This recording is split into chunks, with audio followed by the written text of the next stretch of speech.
Canceled nga ang pasok ngayon dito sa Laguna, kaya naman ito, palabas talaga ngayong araw ang daddy kasi papapalitan niya yung gulong ng sasakyan. Wala talaga kami planong puntahan ngayon, binihisan ko lang yung mga bata kasi isushoot lang talaga namin dapat tong mga suot nila para mai-affiliate. Nag-drive-thru na nga rin muna kami dito sa Jollibee ng pang snack and nagiiyak si Bunso kasi nadaanan namin yung SM. Gusto talaga niya kasing pumunta doon para mag-playhouse. Tumahan din naman agad yan nung sinabi ko na babalik kami. Eto nga at may bagong pampakalma si Ashley sa sarili.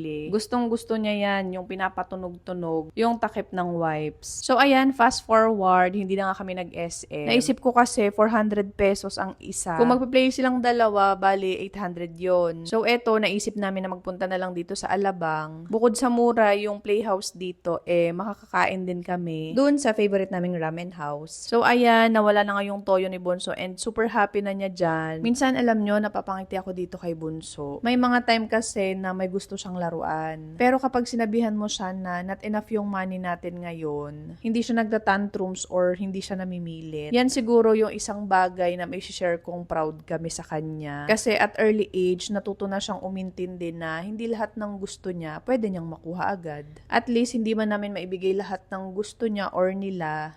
Gusto namin yung lumaki siyang marunong maghintay, marunong umunawa, at syempre, marunong magpasalamat kung ano lang yung meron. So ayan, dito nga kami pupunta sa may Pixie Forest kasi nandito yung playhouse. Pinicturean ko lang muna sila dyan and then, pagpasok namin dito sa loob, sabi ko, picturean ko din sila dito banda. Diba? Taga-picture lang talaga ang ganap ko sa buhay nila.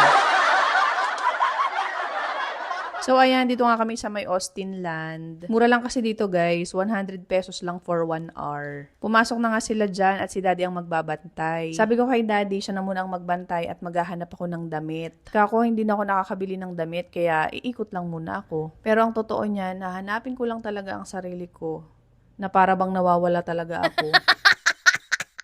De joke lang, parang feel ko lang talaga mag-ikot-ikot mag-isa. So ayun, iniwan ko na nga sila doon. Alam nyo ba, habang nag-iikot ako ngayon dito, parang na-realize ko ang dami-dami kong namimiss. Alam mo yung gusto mong balikan yung pakiramdam na matagal mong hindi nararanasan. Habang naglalakad ako, wala akong hawak na bag ng bata, walang hinahabol na tumatakbo, walang iniisip kung may magme-meltdown ba, kung gutom ba sila o kailangan ba naming umuwi na. As awesome mom, bihira yung pagkakataong mapag-isa. Alam mo yung hindi dahil ayaw natin, kundi dahil lagi nating inuuna yung anak natin. Gigising ka para sa kanila, magpaplano ng araw para sa kanila, iisipin mo yung therapy, yung school, yung pagkain, yung routine, at lahat yung mga bagay na makakatulong sa kanila sa paglaki nila. Unti-unti, hindi mo namamalayan, nakakalimutan mo na rin kamustahin yung sarili mo. Kaya yung mga ganitong ilang minuto ka lang mapag-isa, alam niyo yung parang nakakahinga ka ulit.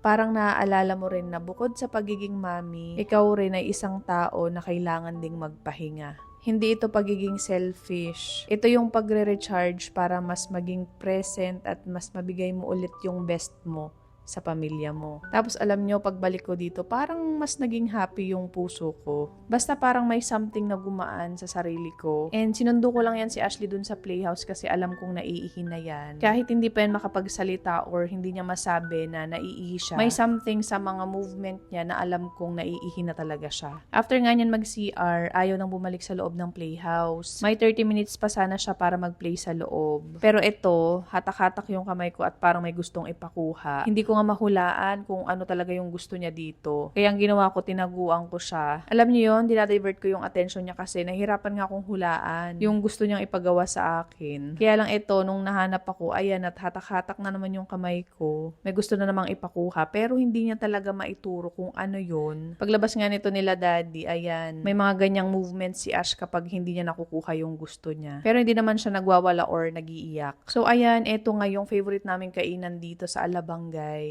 Eto, kalapit lang ng Save More, etong Yaki-Yaki Sumo. Pag nagpupunta kami dito lang talaga kami kumakain ng daddy. Kasi kahit si Bunso, gusto niya yung ramen dito. Masarap siya at sobrang worth it kasi less than 500 lang. Busog na kami dyan. So, ayan, tapos na kami kumain ito, naligpit ko na rin and inaantay na lang namin matapos si Ash. And then, ayan, fast forward, pauwi na nga kami nung time na to and ang lakas na ng ulan. So, hanggang dito muna ulit, guys. Thank you for watching. Bye!